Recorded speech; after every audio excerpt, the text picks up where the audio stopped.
Gente, nós estamos na nossa quarta aula e hoje o tema é visão central e centralizadora de Apocalipse. Creio que é a aula central daquilo que nós estamos estudando. E nós não estamos estudando Apocalipse num sentido muito minucioso, mas nós estamos vendo as visões macro daquilo que esse livro tem a nos ensinar. Nós já tivemos uma boa jornada até aqui e espero que a essa altura do campeonato você já não tenha medo de ler o Apocalipse e você se sinta desafiado a ter a sua esperança fortalecida e renovada por meio desse livro. Hoje nós vamos para a nossa quarta aula, então, visão central e centralizadora, e você vai perceber que a aula de hoje ela se baseia nos capítulos 4 e 5 do livro do Apocalipse. Eu mandei lá uma mensagem no grupo da Escola Metropolitana para você poder ler, até para que você possa se situar, mas nós vamos ler várias partes desses dois capítulos que são muito importantes. Então, só fazendo uma rápida recapitulação, nós temos Apocalipse 1, Jesus se apresentando a João e Jesus se apresentando como o Jesus vitorioso. Então nós temos a visão gloriosa que João tem de Deus, de Jesus Cristo, e ele aparece de uma forma, vamos assim, surpreendente. Se você acompanhar comigo Apocalipse 1, 12 a 16, está lá. Voltei-me para ver quem falava comigo. Voltando-me, vi 7 candelabros de ouro, e entre os candelabros alguém semelhante a um filho do homem, ou seja, referência a Jesus, com uma veste que chegava aos seus pés e um cinturão de ouro ao redor do peito. Sua cabeça e os seus cabelos eram brancos como lã, tão brancos quanto a neve. Os seus olhos eram como chamas de fogo. Seus pés eram como bronze numa fornalha ardente, e sua voz como o som de muitas águas. Tinha em sua mão 7 estrelas, e da sua boca saía uma espada afiada de 2 gumes. Sua face era como o sol quando brilha em todo o seu fulgor. Então, essas descrições são descrições que mexem muito com a nossa imaginação, e é justamente esse o objetivo de Apocalipse, nós imaginarmos. Todas essas linguagens que evocam o 7, por exemplo, se referem ao grau de perfeição que Deus tem, que Cristo também tem. Nós vamos ver um pouquinho sobre a questão dos números, alguns números de Apocalipse hoje. Apocalipse 2 fala sobre as 7 cartas, na verdade Apocalipse 2 e 3, então nós não vamos falar novamente das 7 cartas, nós tivemos 7 semanas aí de exposição dessas cartas, então se você quiser ver novamente, você assiste aí a série, essas são as palavras, que foi a série de exposições nessas cartas que nós trabalhamos nesses últimos meses. Finalmente, nós vamos entrar hoje, Apocalipse 4 e 5, naquilo que nós chamamos de visão central e centralizadora. Ou seja, a visão central se refere à visão mais importante, e quando nós falamos que é central e centralizadora, é porque essa visão central, ela alinha o nosso olhar. Ela nos faz olhar para aquilo que realmente é importante, para aquilo que é central.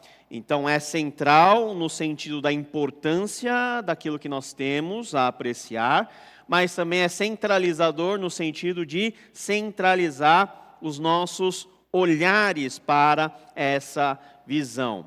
Então, em Apocalipse 4 e 5, voltamos às imagens visionárias que nós vimos a partir do capítulo 1. Nós tivemos o intervalo, capítulo 2 e 3, as cartas, mas as visões elas são retomadas.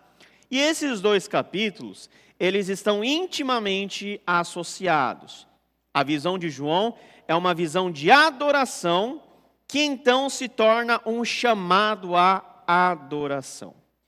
Então, o tema fundamental de Apocalipse é nós olharmos para Jesus e nós o adorarmos. E qual é esse Jesus que é apresentado para nós? Essa é a questão. Porque Jesus, ele morreu e ressuscitou, e nós estamos num tempo que muitas pessoas nem sequer viram Jesus Cristo vivo. Então, qual é a imagem de Jesus que os cristãos da época imaginavam? A grandeza desse Jesus. É a mesma pergunta que eu poderia fazer para você. Quando você imagina em Jesus, o que você tem na cabeça sobre quem é Jesus, sobre a sua grandeza? Jesus é um borrão no seu inconsciente? Não, Jesus, ele como um ser encarnado, ele tem características e tem suas características de grandeza. É justamente para isso que esses 2 capítulos, eles dirigem o nosso olhar. Então, nesses 2 capítulos, nós temos 2 símbolos e 2 imagens que são preponderantes. O primeiro é o trono de Deus. E o segundo é o Cordeiro de Deus. Trono, Cordeiro. Para o pessoal que gosta de cantar, o pessoal envolvido no louvor, vocês vão entender muito da linguagem da qual nós nos utilizamos para cantar sobre as coisas de Deus. As nossas músicas, elas estão muito lastreadas nessas linguagens que esses 2 capítulos nos apresentam. Veja só que trono é uma palavra que acontece 43 vezes a partir do capítulo 4. 19 vezes só em Apocalipse 4 e 5. E trono tem uma linguagem, tem um significado muito característico, não é verdade? Quem se senta sobre o trono? Aquele que governa. Então é símbolo de autoridade, é símbolo de poder, é símbolo de governo, senhorio, realeza. Mas também outro símbolo é o símbolo do Cordeiro. E o Cordeiro aparece 28 vezes. 28 vezes. Se você vê esse 28, 28 é o quê? 28 é o quê? 7 vezes 4.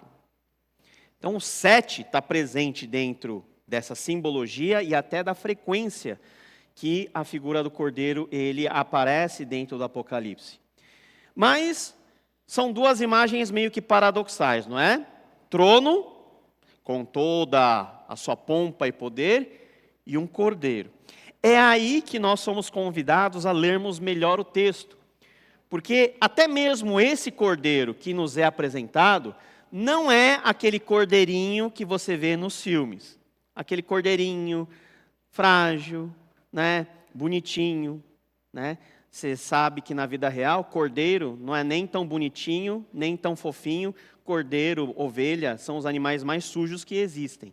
Se não fosse o ser humano, para tosquiar, a ovelha se transformaria numa bola de pelo sujo e imundo, né? A vaguear pela natureza. Mas são 2 imagens importantes e é nessas imagens que nós vamos pensar. Deus, o Criador, reina e é digno de toda a nossa adoração. E Jesus, o fiel, o Cordeiro de Deus que foi morto, reina com Deus e é igualmente digno da nossa adoração. Então, o trono de Deus, Cordeiro de Deus, estão respectivamente relacionados ao Deus Pai e a Jesus Cristo, que é o Deus Filho, e ambos recebem a devida adoração. Deus, ele é adorado, e Cristo também é adorado. Isso é uma das coisas que fundamenta a nossa doutrina central da Santíssima Trindade. Deus Pai, Filho e Espírito Santo. O Espírito Santo não entra nessa discussão, vai ser discutido em outros momentos, em outros textos, mas aqui a visão é que Deus, junto com o seu Filho Jesus Cristo, que é o Cordeiro de Deus, ambos são adorados. E nós temos 2 paradoxos aqui. Paradoxo número 1. Deus compartilha a sua soberania e honra, expressa no recebimento da adoração com o Messias Jesus. 2. Jesus, digno de adoração, exerce seu mandato e poder messiânico ao ser morto.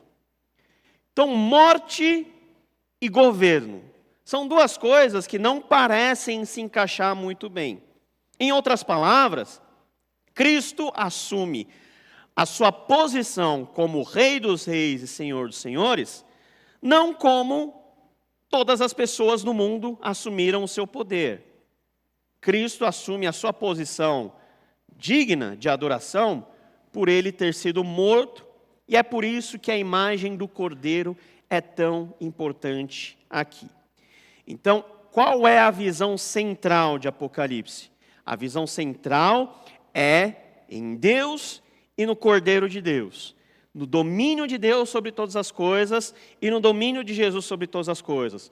Deus, ele sendo adorado, e Jesus Cristo, o Messias, também sendo adorado. E isso acontece de diversas formas, dentro do capítulo 4, agora entrando especificamente. Então, se você acompanhar comigo, o capítulo 4 de Apocalipse começa assim: depois dessas coisas, olhei e diante de mim estava uma porta aberta no céu. É João falando, na visão. A voz que eu tinha ouvido no princípio, lá no capítulo 1, falando comigo como trombeta, essa voz disse o quê? Suba para cá e lhe mostrarei o que deve acontecer depois dessas coisas. Ou seja, especificamente, Jesus mostra a João o que vai acontecer no fim de todas as coisas. Imediatamente me vi tomado pelo Espírito, e diante de mim estava um trono no céu, e nele estava assentado alguém. Quem que estava assentado no trono? Aí continua. Aquele que estava assentado era de aspecto semelhante a jaspe e sardônio. Um arco-íris parecendo como esmeralda circundava o trono. Olha só, circundava o trono. Então, qual que é a visão? Que um arco-íris circunda o trono, e no meio dessa visão existe o trono de Deus, que é o fator central e centralizador. Um arco-íris parecendo uma esmeralda circundava o trono, e ao redor do qual estavam outros 24 tronos. E assentados neles havia 24 anciãos. Eles estavam vestidos de branco e na cabeça tinham coroas de ouro. Do trono saíram relâmpagos, vozes e trovões.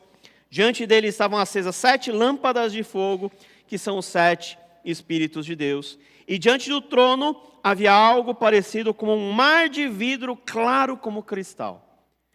Então veja, você vai lendo isso e vai imaginando um monte de coisa. Essa é a visão do trono de Deus. A partir desse ponto, no centro, ao redor do trono, haviam 4 seres viventes cobertos de olhos, tanto na frente como atrás. E vai sendo narrado como que ocorre a adoração nesse contexto celestial.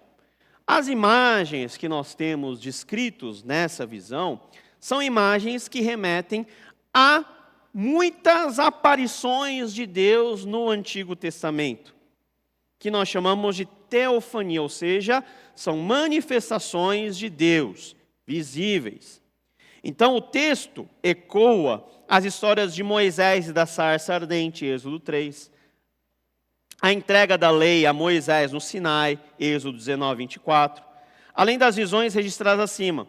Alguns desses elementos semelhantes incluem Deus sendo descrito em um trono, com aparência branca, sendo cercado por coisas belas, a presença de um mar e diversas criaturas vivas que circundam a presença de Deus. Então, toda essa imagem centrada no trono leva cada um de nós a imaginar que Deus, de fato, está no centro de todas as coisas e que tudo o que foi criado se dirige a Deus, é centralizado em Deus. De que forma? Em adoração. Então, para os cristãos que viviam naquela época, sem saber o que poderia acontecer no dia de amanhã, correndo riscos de serem mortos por crerem em Jesus, essa visão é uma visão que lhes inspira o quê? Esperança, alegria. Mesmo estando sofrendo, eles sabem que o sofrimento não é em vão. Eles sabem que as coisas não estão fora do controle. Eles sabem que Deus está exatamente no centro de todas as coisas. E João tem a visão que é descrita nesse capítulo e que apresenta também vários outros elementos. Nós temos a voz de Cristo, que o convoca ao céu para ver o futuro. João vê um trono e aquele que está sentado no trono, mas muito pouco é dito sobre a identidade daquele que está sentado no trono. Mas esse é, obviamente, o Deus Todo-Poderoso, conforme está descrito na própria adoração que os seres fazem no versículo 8. Cada um deles tinha 6 asas e era cheio de olhos, tanto ao redor como por baixo das asas. Dia e noite repetem sem cessar o quê?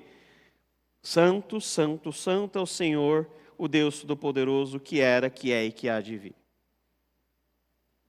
Aquele que é eterno, santo de Israel, que foi entronizado no centro do universo, cercado em círculos concêntricos por 7 lâmpadas de fogo, 4 seres viventes, 24 anciãos, louvando ao Senhor. Então veja, o que é um arco-íris? O arco-íris não é somente um pedaço de arco. Na verdade, o arco-íris ele tem uma circunferência completa. Então, a imagem do arco-íris é a imagem de círculos concêntricos. Um círculo dentro do outro. E no centro tem o trono de Deus. O que são esses círculos, um dentro do outro, com o mesmo centro? É o direcionamento que o texto nos dá para nós olharmos para o que está no meio, no centro de todas as coisas. É a centralização que nós precisamos em nossa vida, ao olharmos para o trono de Deus e sabermos que Deus governa todas as coisas e que a nossa vida está a serviço desse que está sentado no trono, que não é descrito em forma humana. É interessante, Jesus é descrito de forma humana, mas aquele que está sentado no trono não é descrito de forma humana. Por quê? Porque aquele que está sentado no trono é o Deus Pai, que não pode ser, em nenhuma medida, descrito em forma humana. Apenas o seu esplendor e o seu poder, eles são apresentados. E, ao redor desse trono, nós temos outros 24 tronos, nas quais se assentam 24 anciãos. 24 é um número meio estranho, porque não é o padrão daquilo que ocorre no Antigo e no Novo Testamento. Por exemplo, o padrão é 12, certo? 12 tribos de Israel, 12 apóstolos de Jesus Cristo. Mas 24 é algo meio que inédito. Mas o que é 24, na verdade? O que é 24? 24 é 12 mais 12, certo? Né? Gente, eu sou ruim de matemática. Então, se eu estiver errado, vocês me corrigem. Ó, Lana está aí para passar a régua em mim. 24 é 12 mais 12. Existem várias interpretações do que são esses 24 anciãos. Né? Eu gosto da seguinte interpretação. 24 é 12 mais 12, certo? Então, esses 24 são a soma de todos os crentes representados no Antigo Testamento e do Novo Testamento. No Antigo Testamento, todos os crentes do Antigo Testamento estão dentro da estrutura das 12 tribos. No Novo Testamento, todos os crentes estão dentro da estrutura dos 12 apóstolos. Então, dá 24. Então, é como se ao redor do trono todo o povo de Deus estivesse reunido adorando aquele que é digno. E quem são esses 4 seres viventes? Que têm descrições meio que fantasmagóricas. Um com cara de boi, outro com cara de águia, outro com cara de pessoa. Né? São seres que representam todos os seres vivos do universo. Sejam eles criaturas físicas, sejam eles criaturas espirituais. Então, a visão centralizadora é que todo o povo de Deus, junto com toda a criação, adora aquele que está sentado no trono. Todos são convidados a olhar para o centro, que é Deus. E esse Deus, em todo momento, é louvado. Santo, santo, santo é o Senhor, o Deus Todo-Poderoso, que, afinal, é a mesma adoração que os serafins cantaram lá no chamado de Isaías, em Isaías capítulo 6. Então, santo, santo, santo, a tripla repetição é um recurso superlativo. Ou seja, é você ressaltar que Deus ele é santíssimo. Um grau de santidade completamente perfeito. E essa é mais ou menos a imagem que nós poderíamos pensar. Desenhar qualquer imagem de visão do Apocalipse é meio que perigoso. É só uma representação, né? Como eu disse na legenda, é uma imagem imaginativa. Mas você veja que nós temos no centro trono, alguém está sentado lá, é Deus. Nós temos um grande arco-íris circundando esse trono, e ao redor desse trono nós temos os 4 seres viventes, mais os 24 anciãos, adorando a Deus. Que imagem é essa? É a imagem que Deus, pelo seu povo e por toda a criação, Ele é adorado e Ele é digno de toda a adoração. Está vendo porque a adoração é um tema central em Apocalipse? Apocalipse fala também do nosso papel, porque nesses 24 anciãos nós estamos representados. Nós fazemos parte dessa adoração cósmica que acontece diante daquele que está sentado no trono.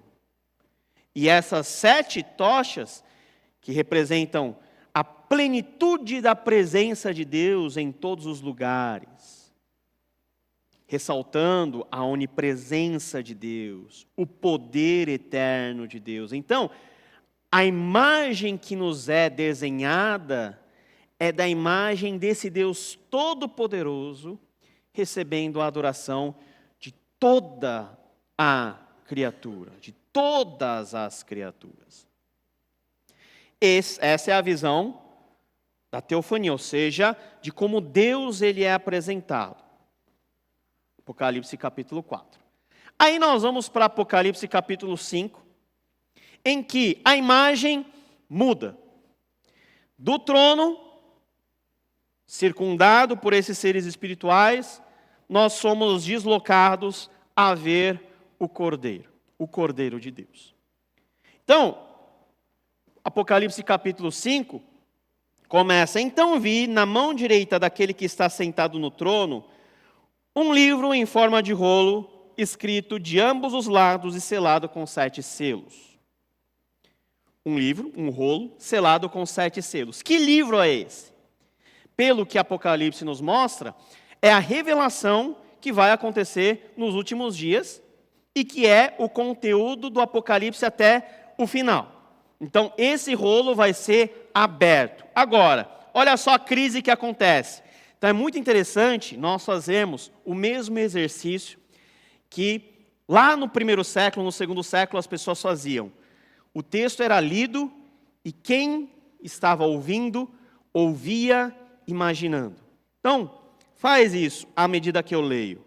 Vi um anjo poderoso proclamando em alta voz: quem é digno de romper os selos e de abrir o livro? Mas não havia ninguém, nem no céu, nem na terra, nem debaixo da terra, que pudesse abrir o livro ou sequer olhar para ele. Eu chorava muito, porque não se encontrou ninguém que fosse digno de abrir o livro e de olhar para ele. Então um dos anciãos me disse: não chore, eis que o leão da tribo de Judá, a raiz de Davi, venceu para abrir o livro e os seus 7 selos. Depois vi um cordeiro, que parecia ter estado morto, em pé, no centro do trono, cercado pelos 4 seres viventes e pelos anciãos. E olha só como é esse cordeiro. ele tinha 7 chifres e 7 olhos, que são os 7 Espíritos de Deus enviados a toda a terra. Se você vê esse cordeiro no sonho, você vai ter problema. Se você vê esse cordeiro no escuro da sua casa, você vai ter um grande problema. Você não vai ter tempo nem de chamar o SAMU, porque o cordeiro vai te levar.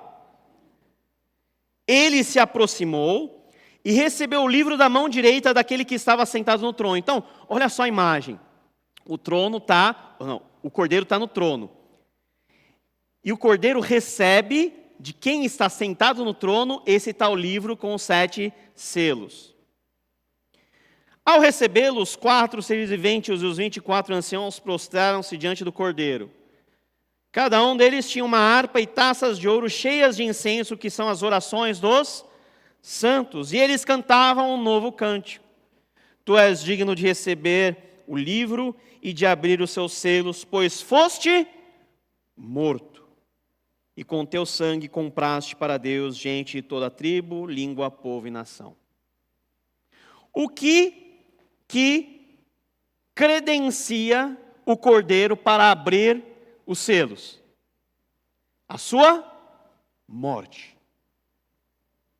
Tu és digno de receber o livro e de abrir os selos, pois foste morto. Tu constituíste reino e sacerdotes para o nosso Deus, e eles reinarão sobre a terra. Então olhei e vi a voz de muitos anjos, milhares de milhares e milhões de milhões. Então quantos anjos nós temos? Um número incontável de seres espirituais. Eles rodeavam o trono, bem como os seres viventes e os anciãos. Então, olha só, a imagem vai se expandindo. Então, do trono, então é muito legal. É melhor que dorama isso. É o trono, depois é o que circunda o trono, depois são os 24 anciãos, os 4 seres viventes, o cordeiro aparece no meio do trono e a visão vai sendo ampliada, milhares e milhões de anjos aparecem. E eles rodeavam o trono, bem como os seres viventes e anciãos, e cantavam em alta voz: digno é o cordeiro que foi morto, de receber poder, riqueza, sabedoria, força, honra, glória e louvor. Depois ouvi as criaturas existentes no céu, na terra, debaixo da terra e no mar, e tudo que neles há. Então, olha só, mais uma vez a visão se ampliando para todas as criaturas que existem. E toda a criação canta esse cântico: aquele que está sentado no trono e ao Cordeiro sejam o louvor, a honra, a glória e o poder para todos sempre. Quem está sendo louvado? Deus Todo-Poderoso, que está sentado no trono, e Jesus Cristo, que é o Cordeiro de Deus, que também está no trono. Explicando assim fica mais legalzinho, fica mais fácil de entender essa visão aterrorizante que nós temos do capítulo 4 e do capítulo 5. Não é verdade? Mas não é uma visão de terror, é uma visão de consolação. Porque quando a nossa jornada aqui acabar, nós faremos parte dessa visão gloriosa, adorando a Deus em novos céus e nova terra. Então, Apocalipse 5 começa com a visão de Deus segurando um livro, selado com 7 selos. Novamente, 7 selos. 7 é símbolo de perfeição e de plenitude, ou seja, ninguém pode abrir aquele livro, a não ser o Cordeiro.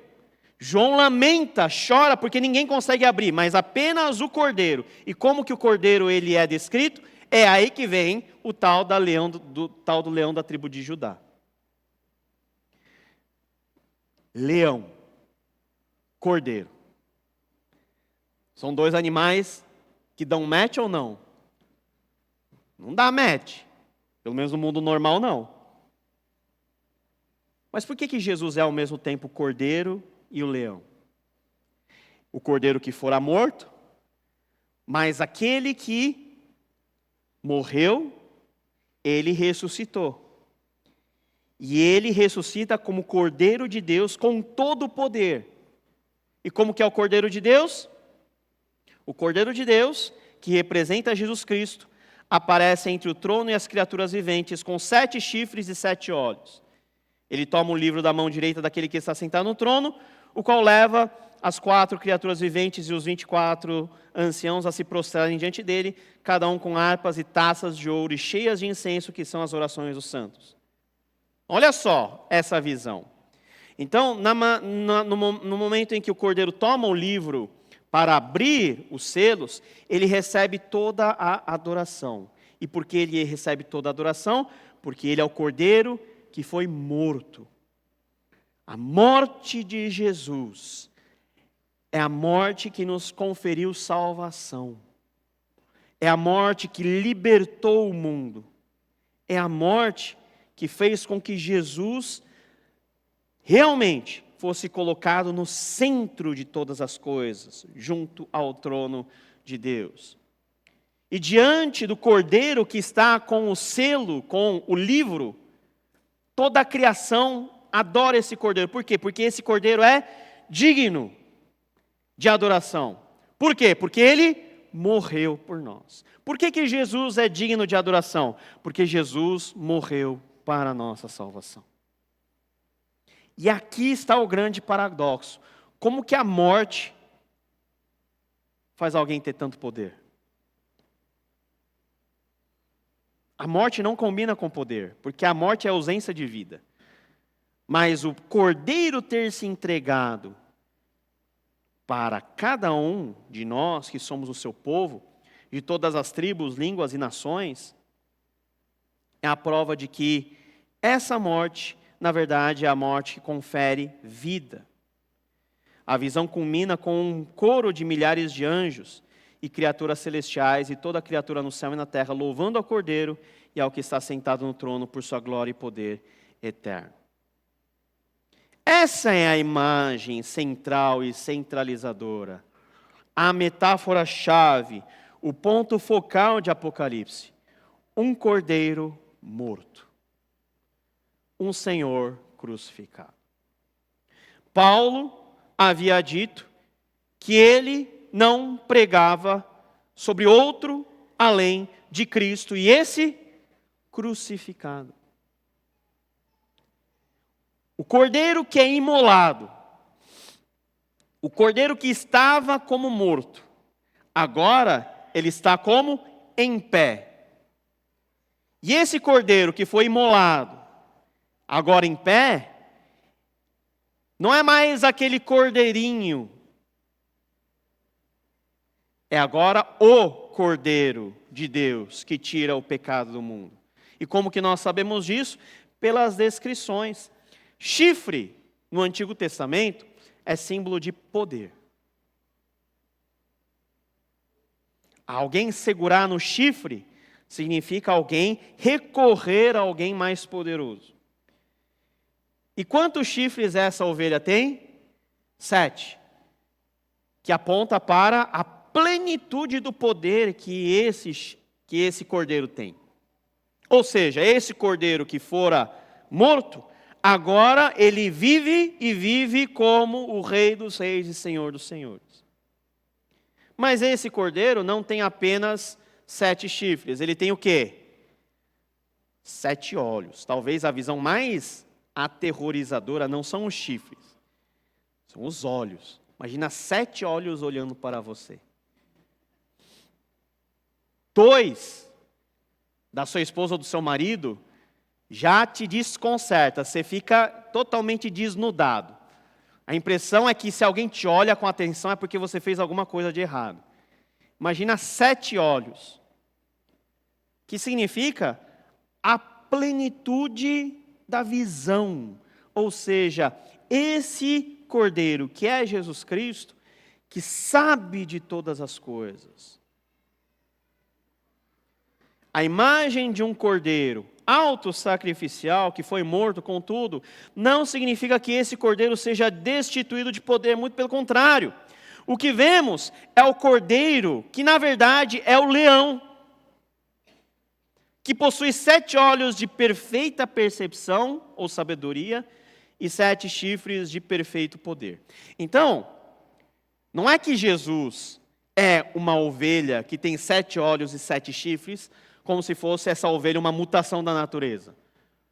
É uma linguagem simbólica para você contemplar esse Jesus no grau máximo de poder. Esse Jesus que fora morto e que hoje está ressurreto. E que hoje recebe a adoração de todas as pessoas, de todos os seres. Então a visão do Cordeiro é a visão central e centralizadora de Apocalipse. Como deve ser também a visão central da nossa vida. Nós olhamos e vemos o Cordeiro. E essa visão do Cordeiro deve nortear toda a nossa vida. Deve lastrear toda a nossa vida. O foco da nossa visão é o poder da morte do Cordeiro. O poder do Cordeiro, sua conquista é revelado não na força bruta associada ao leão, mas no poder da fidelidade até a morte. Uma morte violenta que resultou no resgate ou remissão de um povo real sacerdotal para Deus. A vida de você, a sua vida, tem valor, porque você é povo de Deus. Tem valor porque você foi resgatado ao custo da morte de Jesus Cristo. E aquilo que aconteceu em você por meio da morte de Jesus Cristo, que é a salvação, é o que na verdade configura a grande obra desse Cordeiro, que é tão poderoso que a morte não pôde contê-lo. É aí que eu acho que o C.S. Lewis fez um ótimo trabalho de imaginação ao relacionar a figura de Jesus com a figura do leão, do Aslan. Esse Aslan, ele é morto. Ele é morto para resgatar a vida de quem? Do Edmundo. Certo? Mas o que acontece depois que o Aslan ele é humilhado e ele é morto pela feiticeira? Ele ressurge dos mortos. Por quê? Porque o Aslan é muito mais forte, mais poderoso do que a morte. Que é a imagem de Jesus Cristo. Por que Jesus Cristo ressuscitou dentre os mortos? Porque Jesus Cristo é o Senhor da vida. É o Senhor de todas as coisas. Debaixo de quem até a morte se submete. Então, Deus exerce o seu governo por meio da morte do seu Filho. Deus exerce o seu governo ao incluirmos-nos no seu povo pela morte do Filho. E nós vemos no Cordeiro a manifestação de Cristo, por isso que nós chamamos esse capítulo de capítulo da Cristofania. Quando o Cordeiro que parecia ter estado morto é visto no centro do trono do céu, o significado que a morte sacrificial de Cristo diz respeito à maneira de Deus governar o mundo, disse o Richard Dawkins.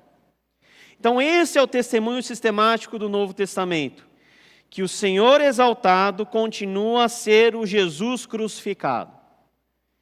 Essa é a verdadeira face de Deus. Compreender a realidade do Cordeiro como Senhor e, portanto, o poder do Cordeiro dissolve perspectivas equivocadas do poder e da justiça divinas e das suas equivocadas consequências humanas.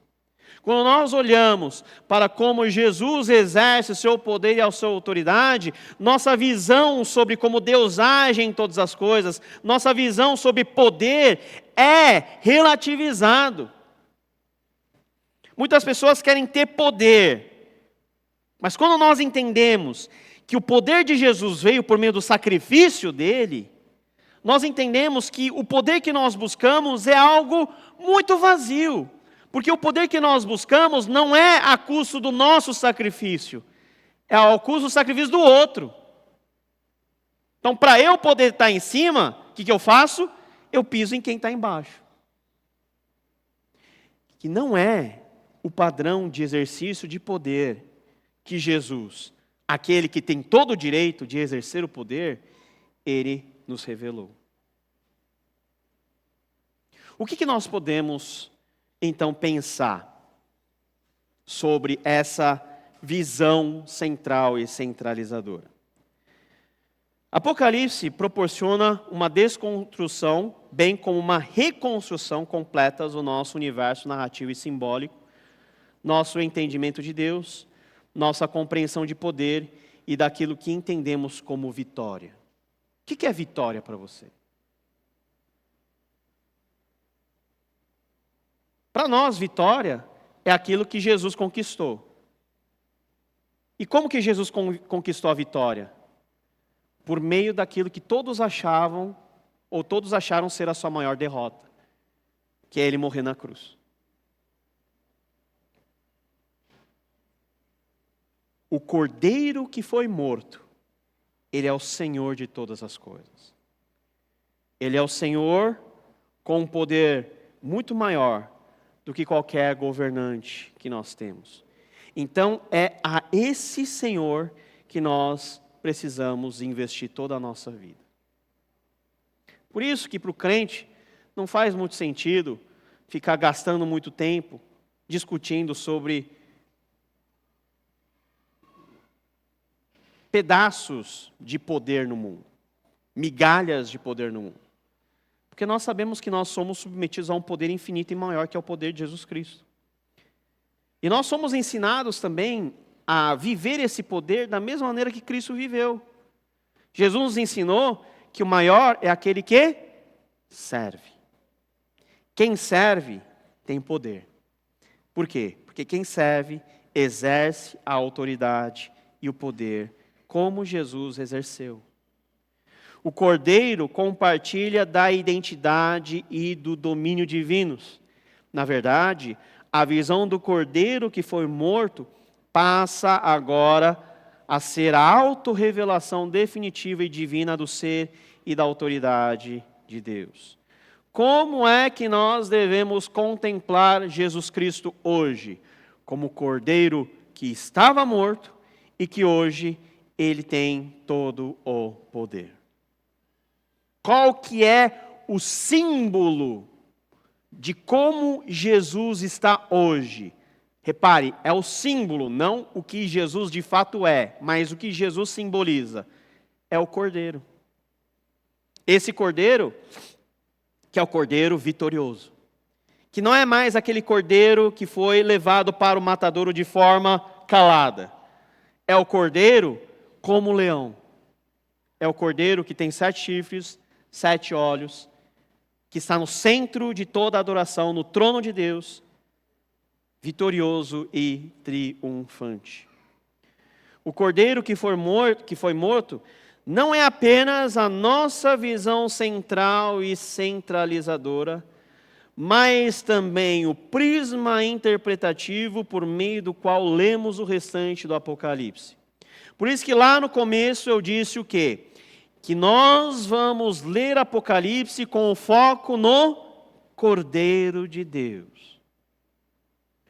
O juízo e a salvação divinos devem ser interpretados e, na verdade, definidos à luz da realidade do Cordeiro que foi morto e, por ter sido morto, o Cordeiro que hoje é digno de toda a adoração como Deus.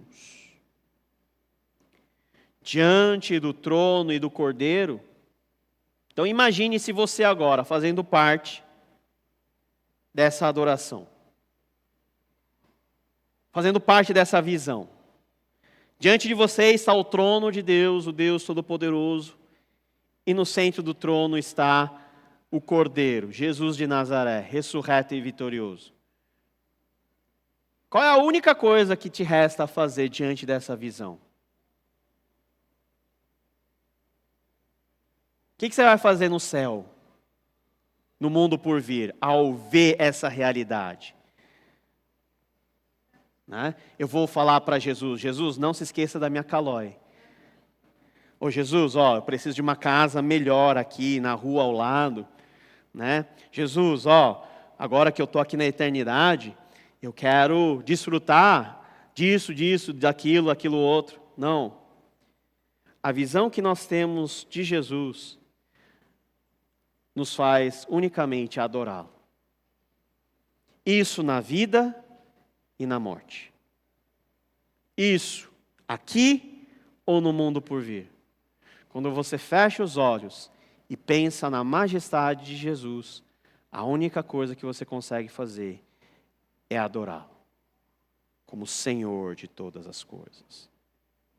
Então, diante do trono e do Cordeiro, nossa única resposta, sincera, é de adoração. É nós nos juntarmos àquilo que Apocalipse 5, 13 a 14 nos narra. Aquele que está sentado no trono e ao Cordeiro, veja, trono e Cordeiro, sejam o quê?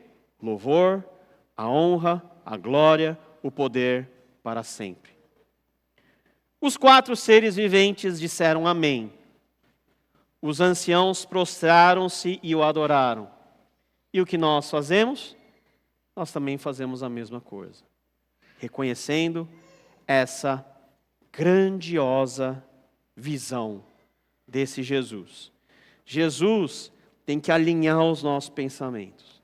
Jesus tem que centralizar as nossas prioridades. Jesus tem que ser o alvo primeiro e último de tudo que nós pensamos, de tudo que nós planejamos.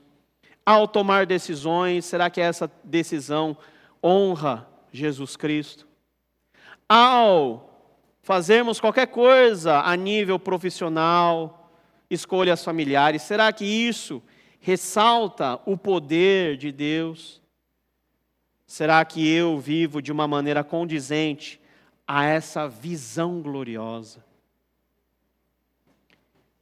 Tudo converge para o Cordeiro e dele deriva. Tudo chega ao Cordeiro e dele tem o seu início. Que nós possamos ser esse ponto junto com o Cordeiro. Esse ponto para onde a nossa visão está centralizada. No centro de todas as coisas, no centro do universo, está o Cordeiro de Deus que foi morto, mas que vive, que é digno da nossa adoração. Vamos orar. Senhor Deus, muito obrigado por mais esse estudo hoje. E o que nós te pedimos é que o Teu Espírito nos ajude a olharmos para o Senhor, a centralizarmos todas as nossas expectativas, toda a nossa vida no Senhor. A fazer com que tudo em nós e ao redor de nós possa convergir para o centro, onde está a visão gloriosa do trono de Deus, do Cordeiro que fora morto, para onde todos os seres celestiais se prostram e adoram, para onde toda a criação adora o Senhor. Que nós possamos participar no nosso dia a dia, no nosso cotidiano, dessa adoração. Que o culto que nós vamos entregar daqui a pouco também seja contemplando esse Jesus exaltado, para que aquilo que nós cantamos não seja apenas na inércia de um som, ou levados por qualquer tipo de motivação, mas que o nosso falar e o nosso refletir possam ser respostas conscientes, agradecidas e vindas do coração dessa visão gloriosa, central e centralizadora. Nós oramos assim, em nome de Jesus. Amém.